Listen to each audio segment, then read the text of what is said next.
Persembahan dan perpuluhan dapat ditransfer melalui BCA 857 050 5000 atas nama GBI Musi Palam Indah atau scan barcode QR kode GBI Musi Palam Indah. Tuhan Yesus memberkati.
Shalom, Bapak Ibu Saudara yang dikasihi oleh Tuhan, kita berjumpa lagi di Menara Doa Online kita. Mari Bapak Ibu Saudara kita siapkan hati kita. Saya percaya Tuhan hadir pada saat kita datang menghampiri tatanya yang kudus. Mari kita tundukkan kepala kita mulai naikkan doa kita. Segala pujian syukur hanya bagi Engkau Allah kami yang maha kudus. Bapa, di dalam nama Tuhan Yesus Kristus, saat ini ya Bapa, kami datang kembali tersungkur di bawah kaki-Mu Yesus. Kami rasakan hadirat-Mu ya Bapa. Kami rindu dan haus akan Engkau. Mari lawat kami ketika kami menyembah Engkau ya Bapa. Kami siap menyembah Engkau hanya di dalam nama Yesus Kristus. Haleluya. Haleluya.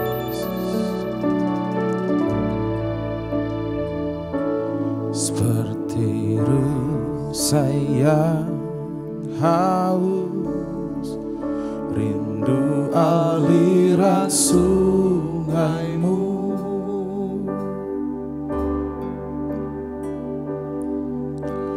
Hatiku tak tahan menunggu-Mu.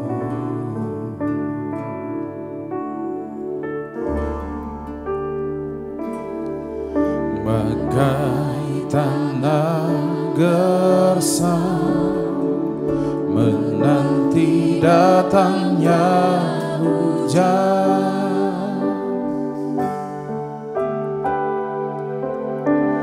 begitu pun jiwaku Tuhan.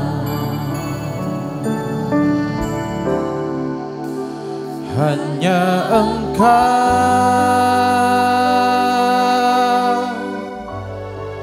pribadi yang mengenal hatiku,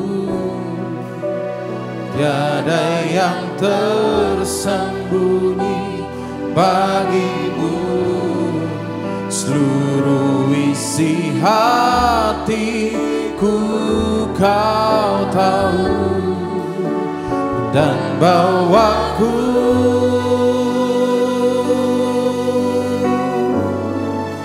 untuk lebih dekat lagi padamu, tinggal dalam indahnya dekapan.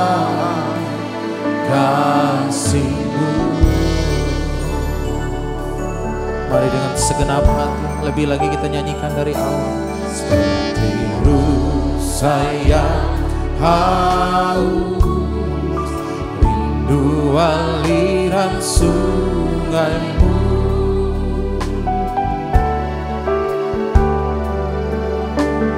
Hatiku tak tahan menunggumu, bagai tergesa,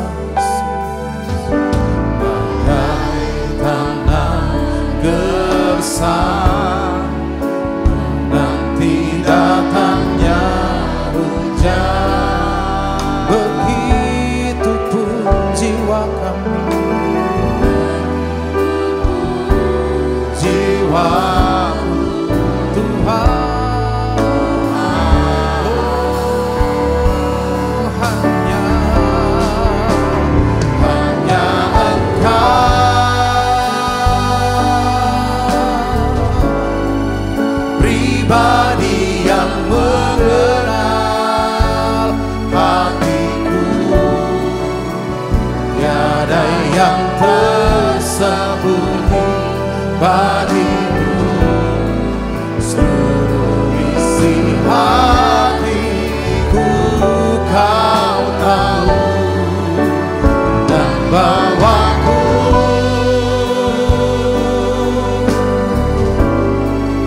untuk lebih dekat lagi padamu, tinggal dalam indahnya dekapan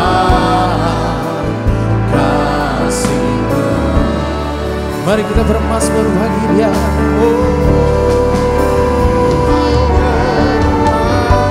Haleluya, Yesus. Terpujilah nama-Mu, ya Tuhan. Engkau yang layak, Engkau tiap tahun setiap isi hati kami. Oh Yesus,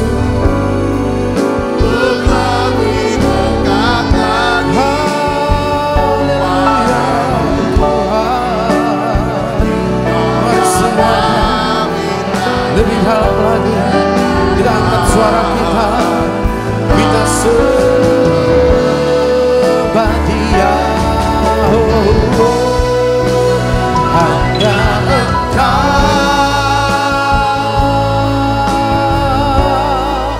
pribadi yang mengenal hatiku, tiada yang tersembunyi bagimu. Seluruh isi hatiku kau tahu, dan bawamu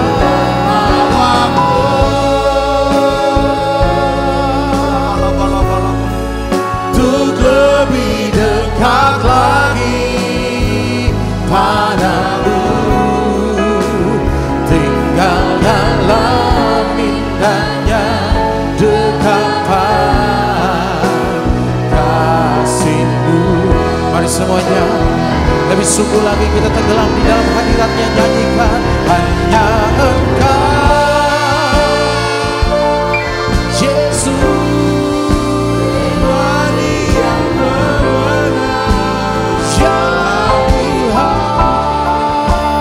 Tiada yang tersembunyi bagimu, seluruh isi hatiku kau tahu, dan bawa kami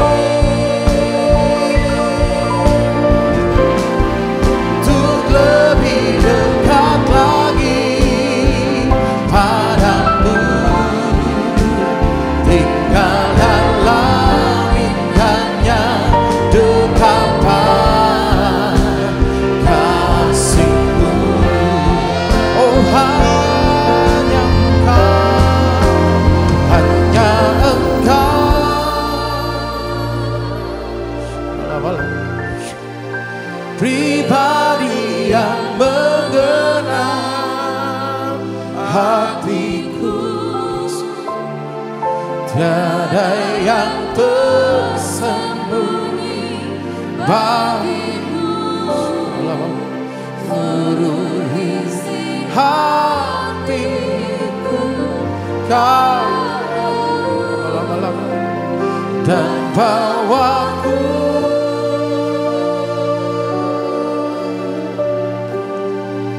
untuk lebih dekat lagi padamu,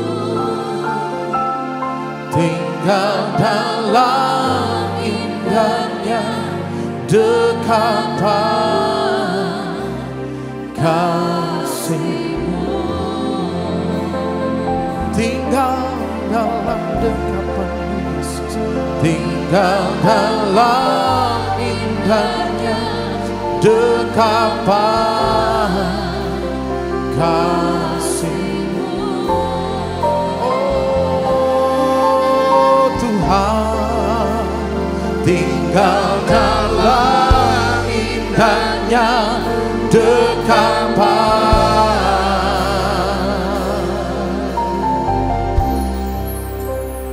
kasih-Mu.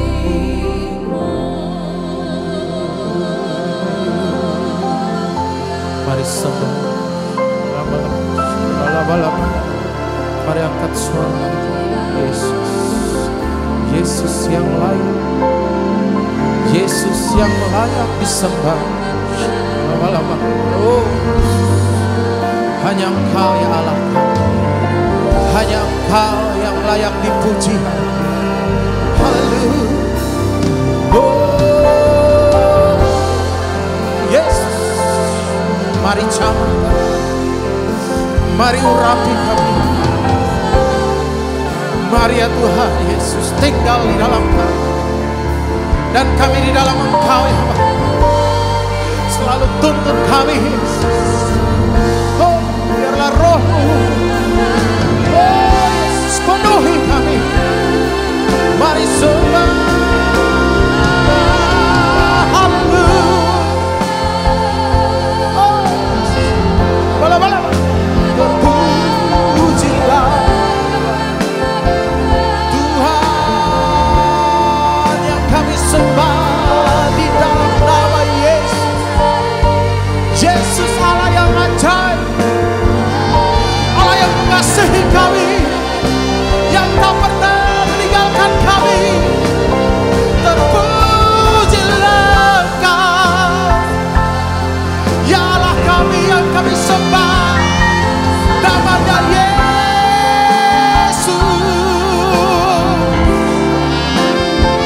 Selama-lamanya Kau Tuhan kami, selama-lamanya Kau pertolongan kami, satu-satunya yang kami andalkan, Yesus.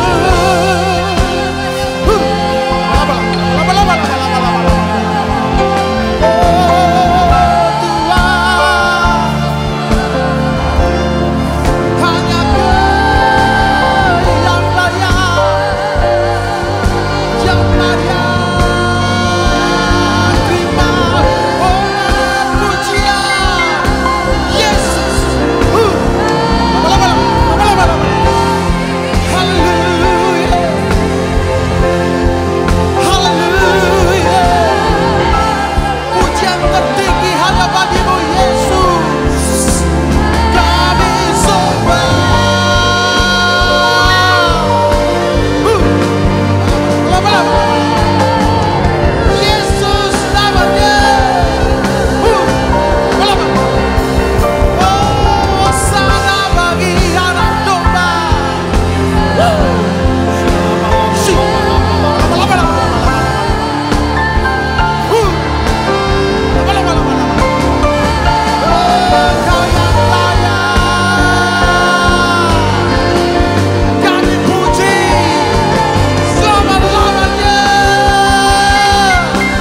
rasakan kasih-Mu ada di tempat ini, Yesus.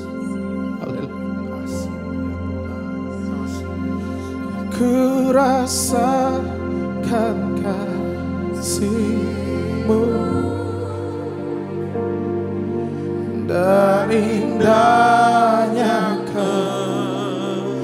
kekudusan-Mu, penuhi dengan kasih-Mu, diam di hadirat-Mu. Ku mengangkat tanganku dan ku bersyukur menyembah-Mu, penuhi dengan kasih-Mu, diam di hadirat-Mu.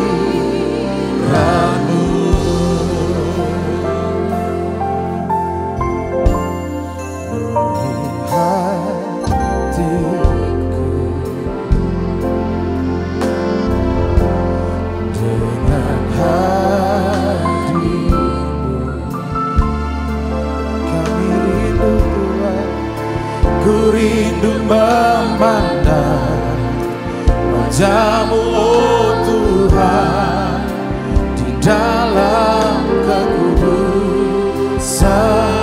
Bawa kami, Yesus, bawa ku dekat dalam hati-Mu. Kami rindu Tuhan, ku rindu mendengar suara-Mu, oh Tuhan, di tempat kudus-Mu sekarang. Ku rasakan kasih-Mu dan indahnya kekudusan-Mu, penuhi dengan kasih-Mu, diam di hadirat-Mu. Ku mengangkat tanganku dan ku bersyukur menyembah-Mu, penuhi dengan kasih-Mu, diam di hadirat-Mu. Ku rasakan kasih-Mu dan indahnya kekudusan-Mu, penuhi dengan kasih-Mu, diam di hadirat-Mu. Kami mengangkat tanganku dan kami bersyukur menyembah-Mu, penuhi dengan kasih-Mu, diam di hadirat-Mu. Mari semuanya lebih sungguh lagi kita angkat tangan kita sembah Dia. Ku rasakan kasih-Mu dan indahnya kekudusan-Mu, penuhi dengan kasih-Mu, diam di hadirat-Mu. Kami mengangkat, ku mengangkat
bahasa cinta, agar kami dekat padamu ya Tuhanku. Ajarilah kami bahasa cintamu, agar kami dekat padamu.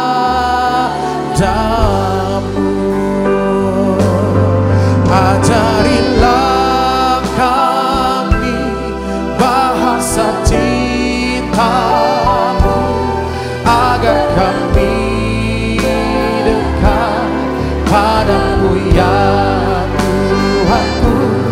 Ajarilah kami bahasa cintamu, agar kami dekat padamu.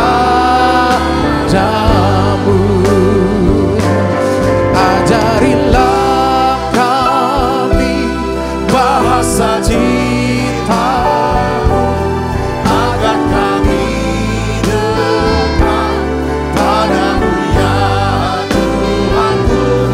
Ajarilah kami bahasa cintamu, agar kami dekat padamu. Tuhan, terima kasih untuk hadirat-Mu yang mengubah akan hati dan pikiran kami. Terima kasih untuk hadirat-Mu ya Tuhan, yang boleh menyembuhkan setiap sakit penyakit kami. Terima kasih untuk hadirat-Mu ya Tuhan, yang memberikan kelegaan buat setiap kami. Hari ini Bapa, dalam nama Yesus kami berdoa. Biarlah Engkau berkenan ya Tuhan akan ucapan mulut kami dan renungan hati kami ya Tuhan. Hari ini Bapa, aku berdoa, biarlah Engkau jamah setiap hati kami Tuhan. Isilah hidup kami, hati kami dengan kebenaran firman-Mu.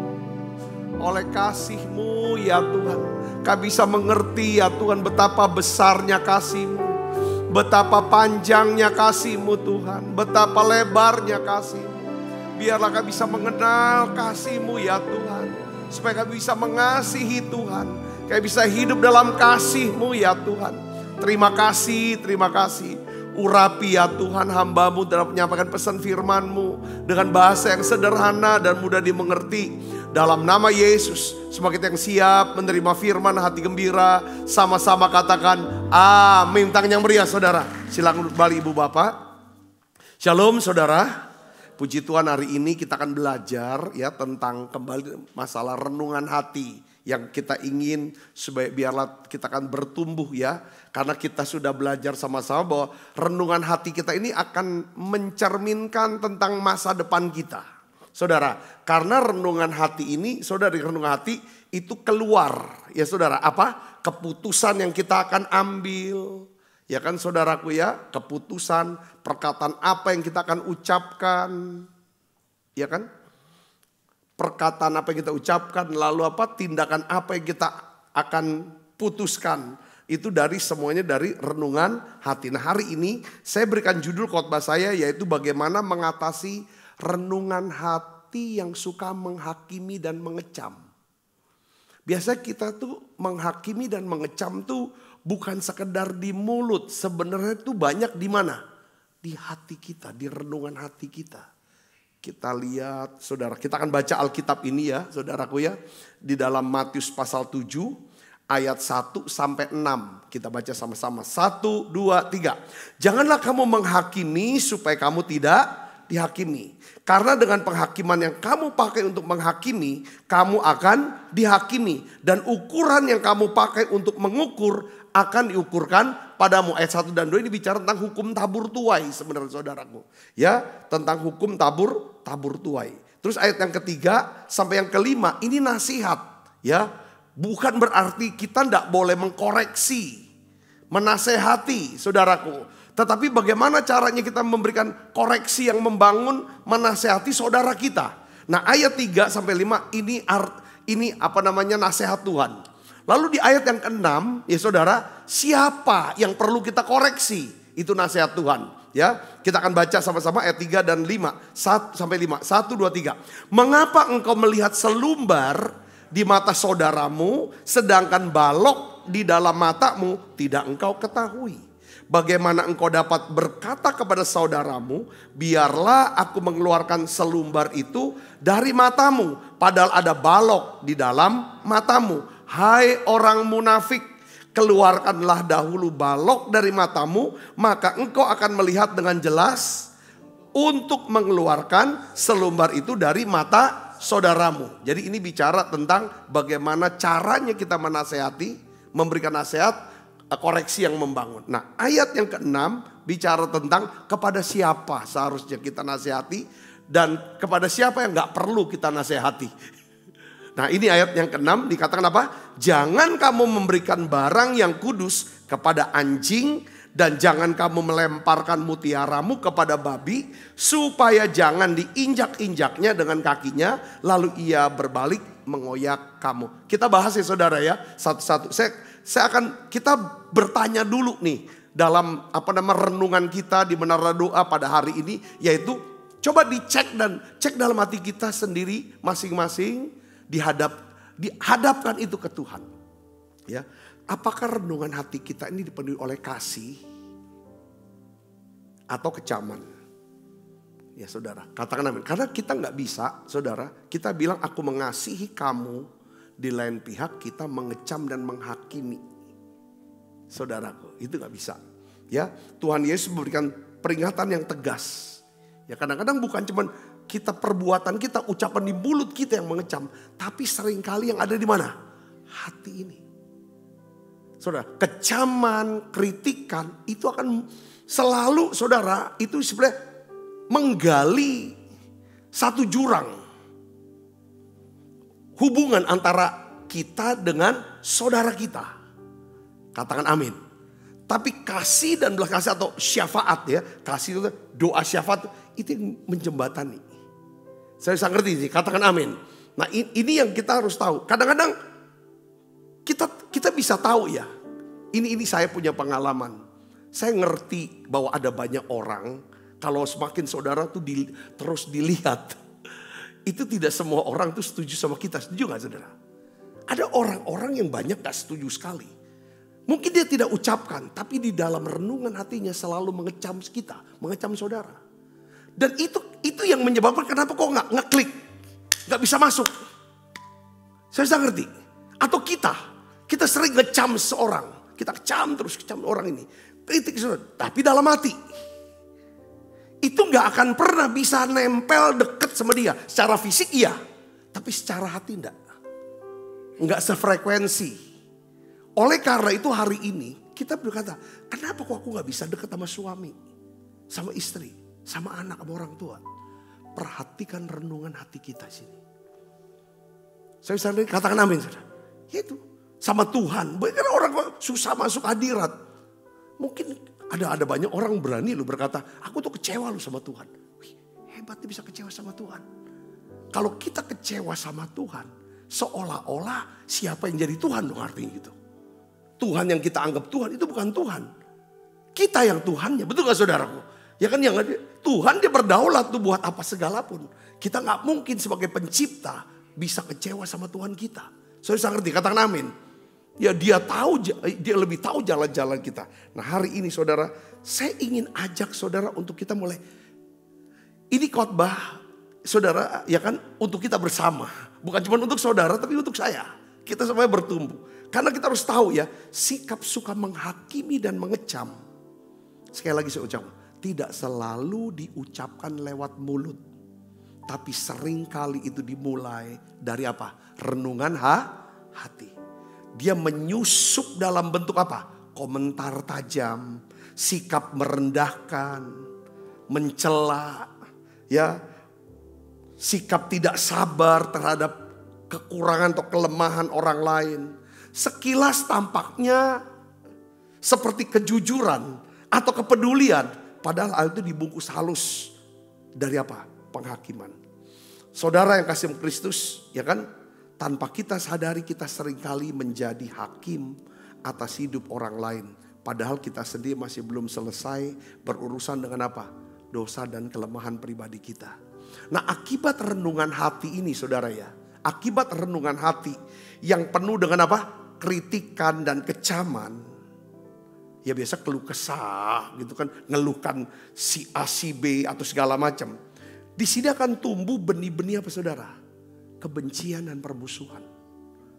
Misal di rumah tangga suami istri menjadi saling apa? Menyalahkan. Bukan saling menopang. Di dalam gereja antar anggota jemaat. Hubungan di antara sesama pelayan jadi dingin. Saling curiga.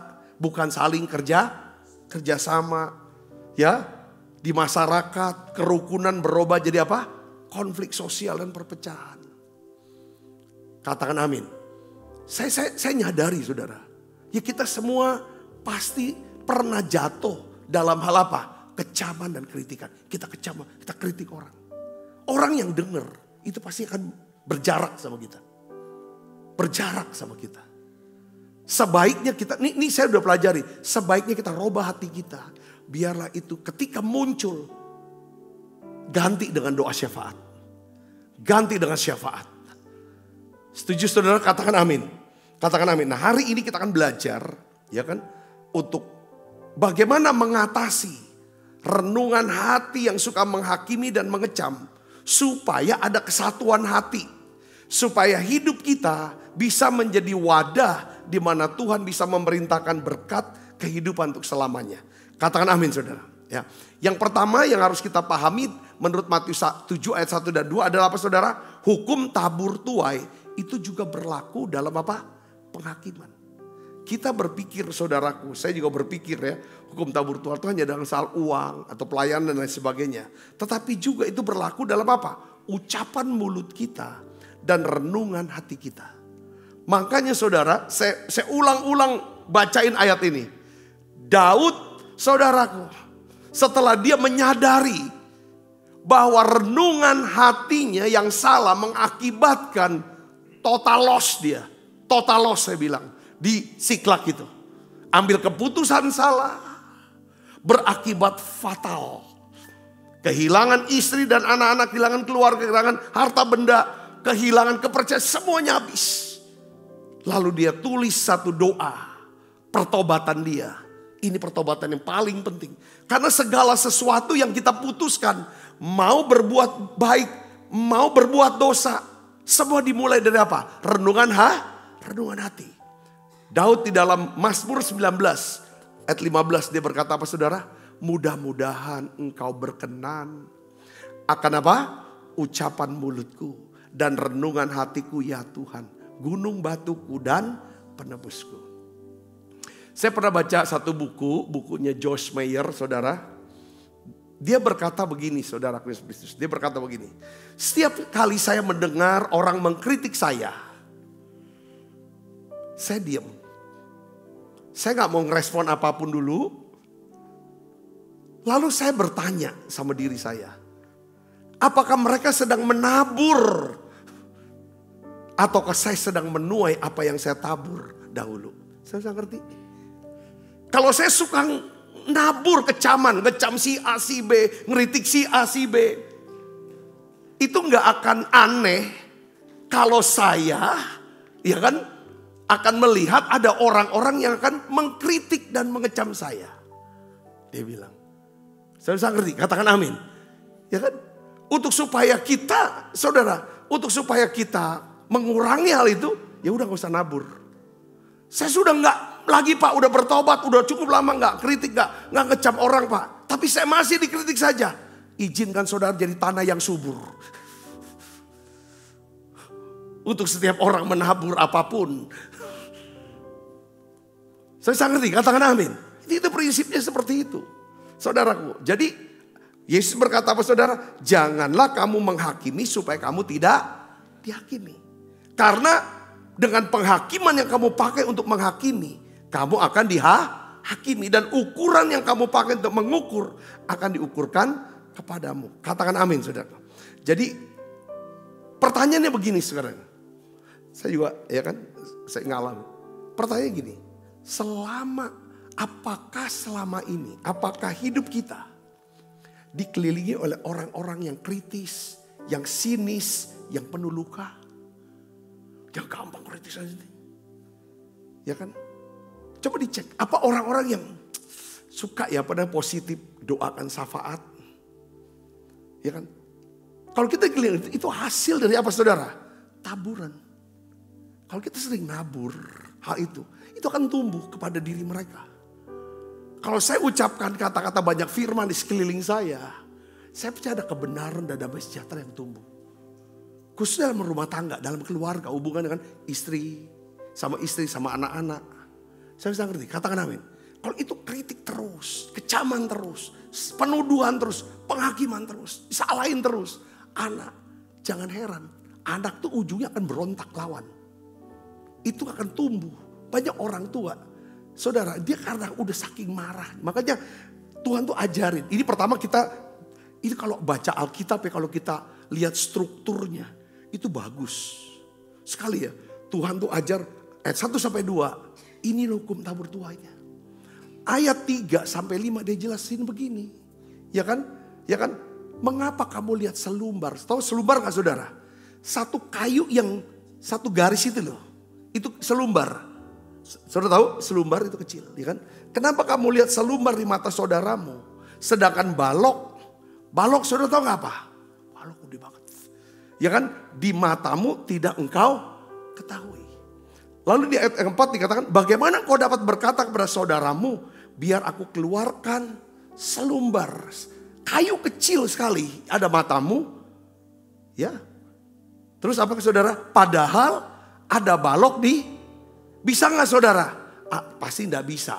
Balok itu menghalangi mata kita untuk nolong dia. Malah akhirnya kecolok mata dia nanti.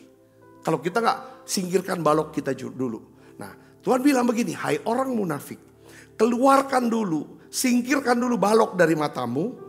Maka engkau akan melihat dengan jelas untuk mengeluarkan selumbar itu dari mata saudaramu.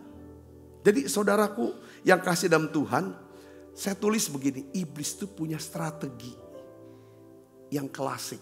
Yaitu apa?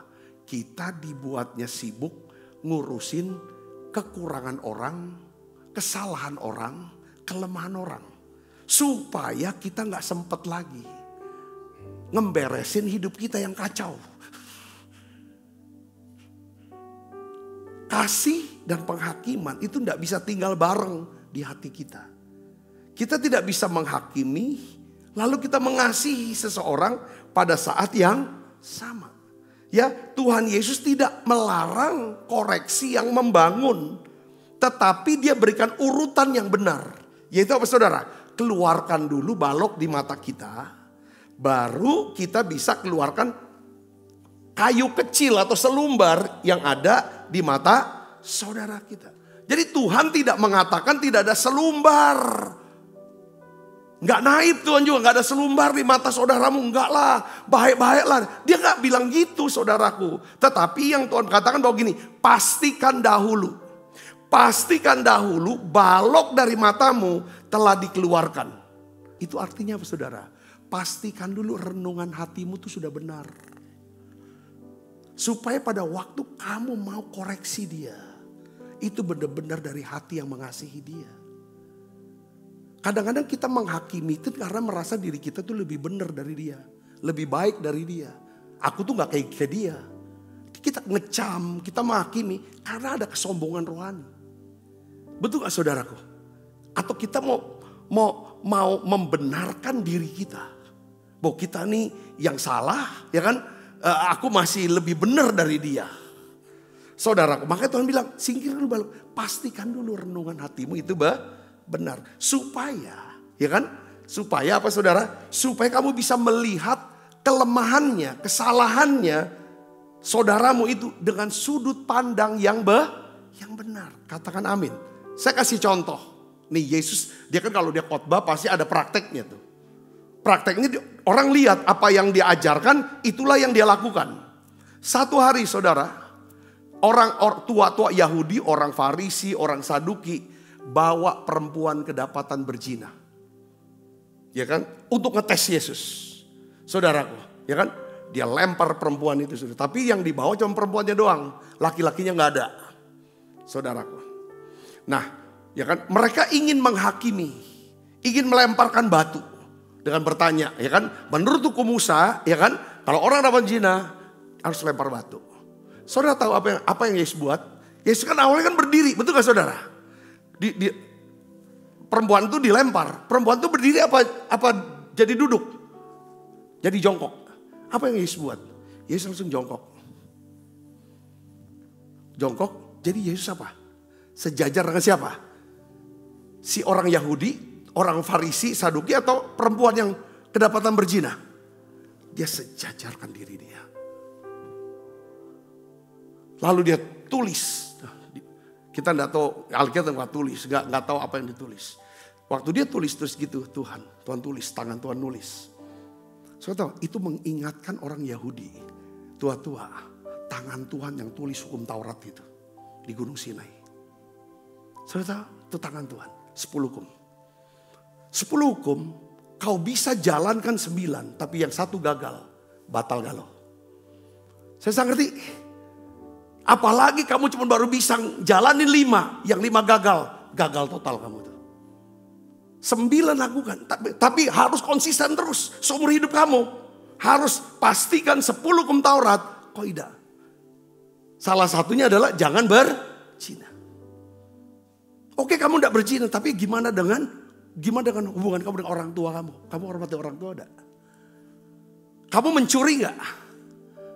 Itu saudara, itu ya kita tidak tahu Tuhan itu siapa. Tetapi saudara, waktu dia tulis pakai tangan, itu mengingatkan. Lalu Tuhan berkata apa? Barang siapa yang tidak pernah melakukan dosa dan kesalahan, dia orang pertama yang ambil batu lempar perempuan ini. Buktinya apa? Enggak ada. Itu artinya, kalau kamu mau ambil selumbar, kamu pastikan dulu balok itu disingkirkan. Ngerti gak saudaraku? Lalu saudaraku Yesus, apa yang dibuat oleh Tuhan? Saudaraku, Yesus tidak menyangkal bahwa perempuan ini berdosa. Tetapi Yesus memilih apa? Mengasihi perempuan ini lebih dulu. Yang berhak untuk lempar batu siapa saudara di situ? Yesus. Saudaraku, dia punya hak untuk lempar batu karena dia gak pernah berbuat dosa. 10 hukum Taurat sejak dia lahir sampai hari itu, dia sudah lakukan itu semua 10 dan tidak pernah gagal. Dia punya hak. Tapi dia gak lakukan. Dia bilang, aku pun tidak menghukum kamu. Aku punya hak, aku gak hukum kamu. Sekarang pergilah dan jangan berbuat dosa lagi. Saya sangat di sini. Jadi buat kita sebagai orang tua, kita ingin anak-anak kita mendengarkan suara kita. Setuju gak saudara? Ibu-ibu setuju? Amin? Bapak-bapak? Ya, ibu, ini kita ingin dong anak-anak kita dengarkan kita. Sebagai seorang pemimpin rohani, kita juga ingin suara kita didengarkan oleh orang-orang di bawah kita. Tapi pastikan nih prinsip ini harus kita jalankan. Yang ngerti katakan amin. Ketimbang kita mengecam, mengkritik, menghakimi, sebaiknya kita bersyafaat lebih dulu. Katakan amin. Yang kedua, untuk bisa bersyafaat otomatis, ya saudara dan saya, ya kan, harus bisa sembuh dari luka-luka kita. Luka-luka kita ini. Kita gak bisa sembuhkan orang, ngubah orang, kalau kita sendiri masih terluka dan berdarah-darah. Kita gak pernah bisa memperbaiki hidup orang lain, kalau hati kita masih pahit, marah, penuh luka. Dan memang Tuhan juga, saudara, memanggil kita bukan untuk ngubah hidup orang lain. Saudara, hanya Tuhan yang bisa lakukan itu. Kita hanya dipanggil untuk biarlah izinkan Roh Kudus mengubah kita. Dan Tuhan panggil kita jadi terang dan jadi garam.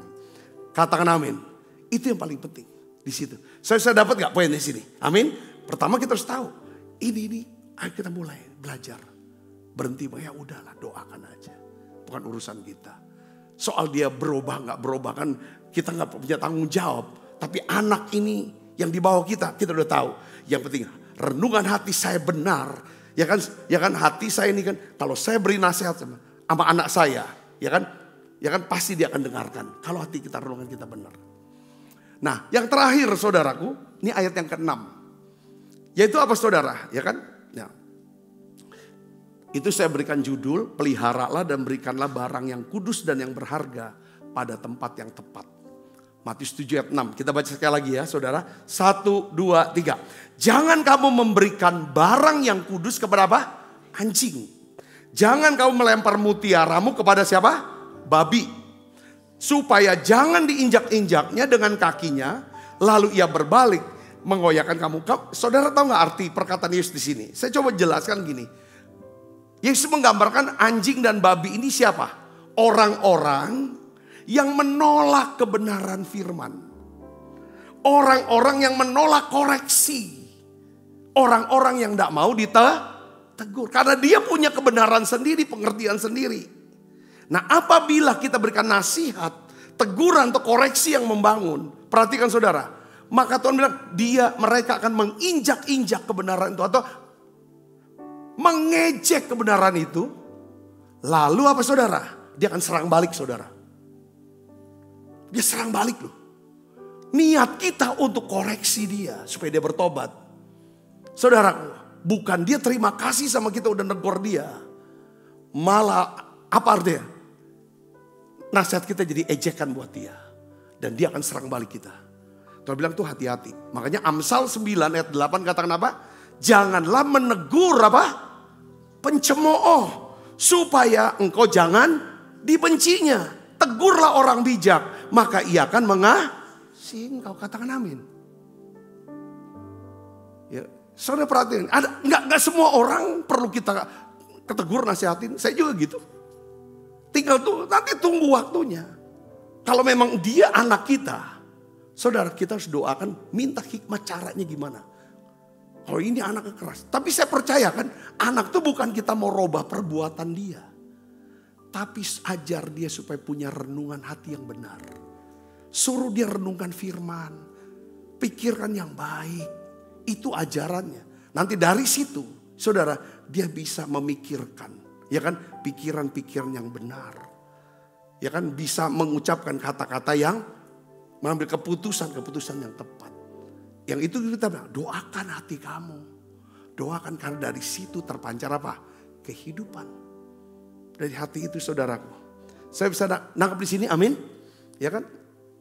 Yang terakhir saudara, poinnya saya mau ajak saudara untuk merenung yaitu apa?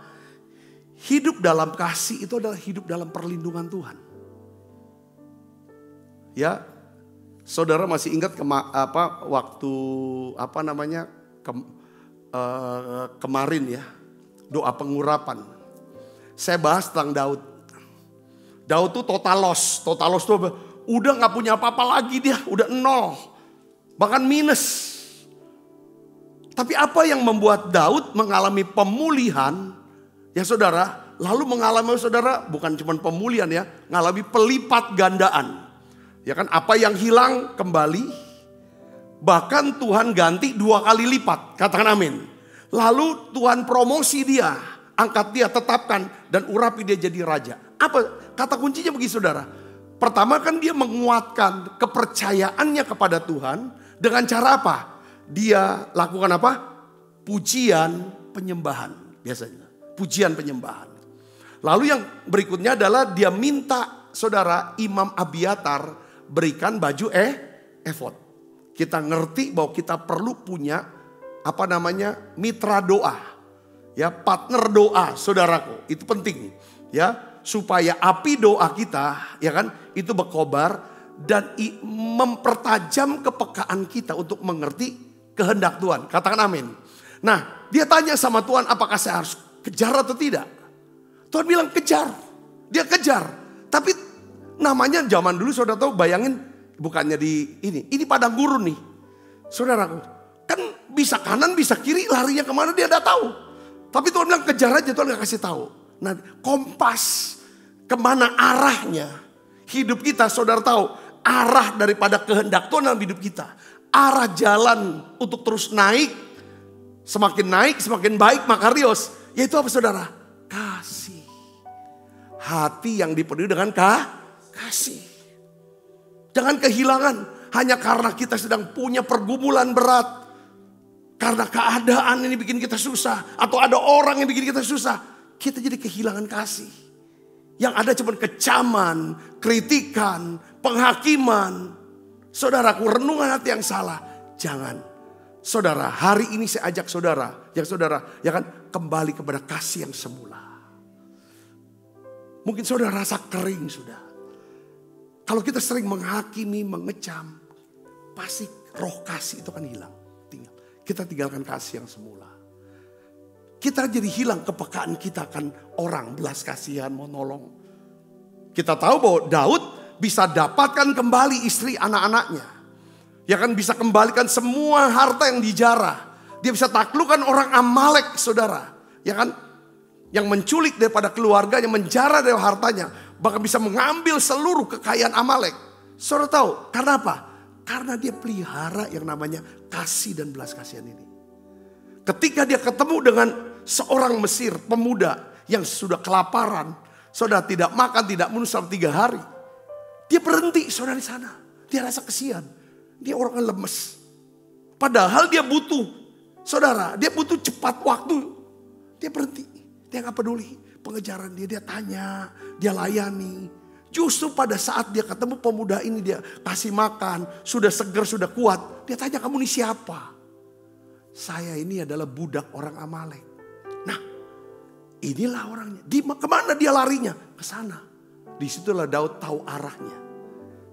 Dan dia bisa kejar dan bisa dapatkan orang Amalek itu, saudaraku. Dalam hidup kita, saudaraku, bukan kecaman, bukan kritikan, bukan penghakiman, bukan penuduhan, bukan nyala-nyalain, bukan keluh kesah. Yang bisa bawa kita makin lama makin naik, makin baik, makin makarius. Bisa mendapatkan solusi atas hidup kita. Menemukan terobosan dan mujizat. Perhatikan, bukan itu. Ganti renungan hati saudara dengan apa? Kasih Tuhan. Kasih Tuhan. Kasih Tuhan. Ketika kita menolak hidup dalam kasih. Dengan memelihara renungan hati yang suka menghakimi dan mengecam. Kita sedang meletakkan barang kudus di kaki iblis. Membuka pintu bagi serangan musuh. Sebaliknya kalau kita memilih hidup dalam kasih Kristus. Dengan memelihara renungan hati yang benar. Kita menutup apa, saudara? Celah bagi iblis. Kita membuka ruang bagi Roh Kudus untuk bekerja. Melakukan mujizat dalam kehidupan kita. Amin, saudara. Efesus 4 ayat 27 katakan apa? Jangan beri kesempatan kepada iblis. Coba kita doa renungan hati. Mungkin saudara butuh terobosan. Saudara butuh yang namanya pertolongan Tuhan. Pastikan hati saudara. Saudara butuhkan kesembuhan atas sakit penyakit saudara. Pastikan renungan hati saudara. Tidak lagi dipenuhi dengan kecaman, kemarahan, amarah. Tetapi kasih Tuhan, belas kasihan Tuhan. Yuk kita bangkit berdiri, kita akan berdoa. Kasih Yesus indah dalam hidupku. Menghiasi hati dan jiwaku. Ku tak dapat hidup tanpa kasih-Mu, Tuhan. Pegang tanganku sepanjang jalanku. Kasih Yesus, katakan. Kasih Yesus indah dalam hidupku. Menghiasi hati dan jiwaku. Tak dapat hidup tanpa kasih-Mu, Tuhan. Pegang tanganku sepanjang jalanku. Kasih Yesus mengalir dalamku seperti sungai yang tak pernah kering. Kasih Yesus membebat hati.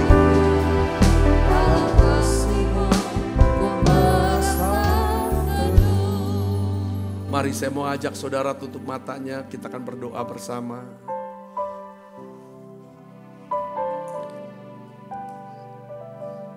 Tuhan katakan abaikan saja kesalahan orang lain. Tangani dulu dirimu lebih dulu, baru.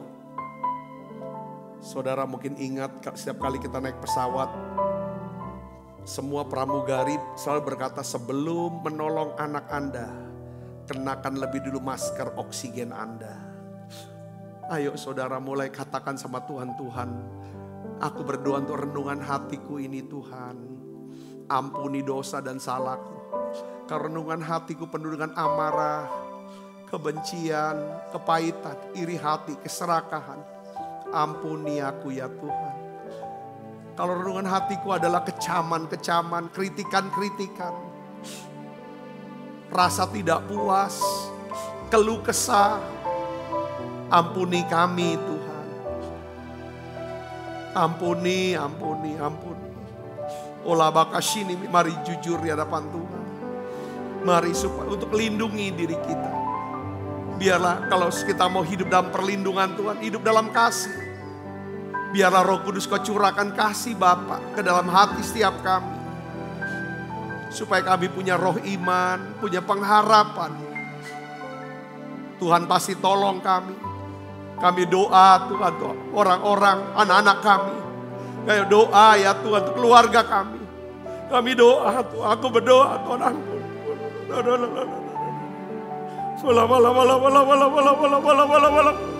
Ampuni.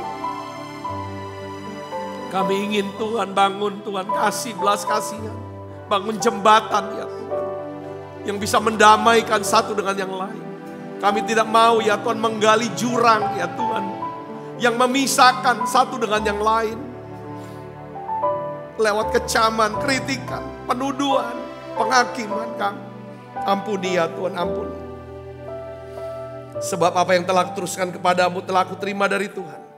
Yaitu buat Tuhan Yesus pada malam. Waktu ia diserahkan mengambil roti. Dan sudah itu ia mengucap syukur atasnya. Ia memecah-mecahkannya dan berkata, inilah tubuhku yang diserahkan bagi kamu, perbuatlah ini menjadi peringatan anak-anakku. Saudaraku, bukankah roti tangan kita ada persoalan kita dengan tubuh Kristus? Mari makan dalam saya.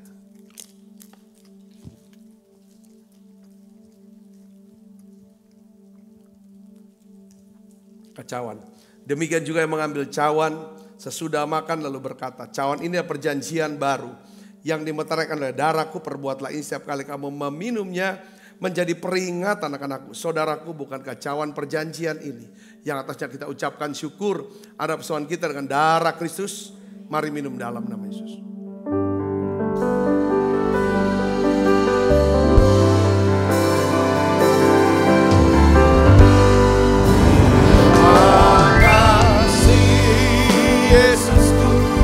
Terima kasih Yesusku, puji syukur hanya bagi Tuhanku. Terima kasih Yesusku, terima kasih Yesusku, puji syukur hanya bagi Tuhanku.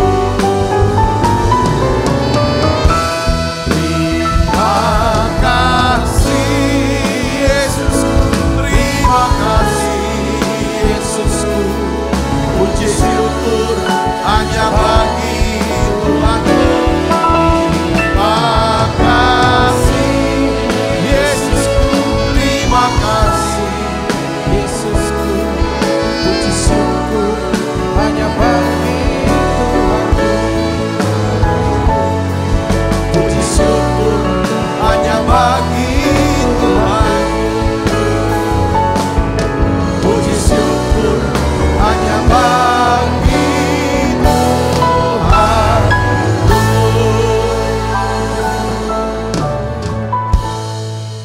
Mari buka kedua tangan kita. Kekasih Kristus, terimalah berkat yang berlimpah-limpah daripada Allah Bapa di dalam anaknya yang tunggal Tuhan kita Yesus Kristus. Persuan yang manis para Roh Kudus menyertai saudara semua mulai saat ini sampai sudah datang permain dan sampai selama-lamanya. Semua kita yang percaya diberkati, sama-sama katakan amin.